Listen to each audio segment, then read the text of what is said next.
પોરબંદરના ફૂડ વિભાગ કચેરીમાં હાલ પણ મોટાભાગના અધિકારીઓ ઇન્ચાર્જ ઉપર ફરજ બજાવે છે.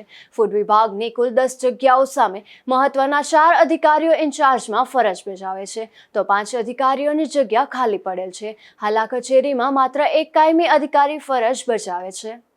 પોરબંદર જિલ્લામાં જિલ્લા સેવા સદન 2 ખાતે ફૂડ એન્ડ ડ્રગ્સ વિભાગની કચેરી આવેલી છે. આ કચેરી દ્વારા સમગ્ર જિલ્લામાં વેચાણ થતા ખાદ્ય પદાર્થના વેપારીઓને ત્યાં સમયાંતરે ચેકિંગ હાથ ધરવામાં આવે છે અને અધિકારીઓ દ્વારા શંકાસ્પદ ચીજવસ્તુઓના સેમ્પલ લઈ તેમના ટેસ્ટ માટે લેબોરેટરીમાં મોકલવામાં આવે છે.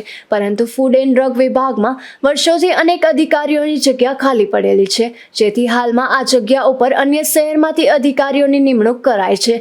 ફૂડ વિભાગની કચેરીમાં કુલ 10 મહેકમ મંજૂર થયેલ છે, જેમાંથી મહત્વના 4 અધિકારીઓ જગ્યા ઉપર અન્ય જિલ્લાના અધિકારીઓની નિમણૂક કરાય છે, તો 5 અધિકારીઓની જગ્યા ખાલી પડેલ છે.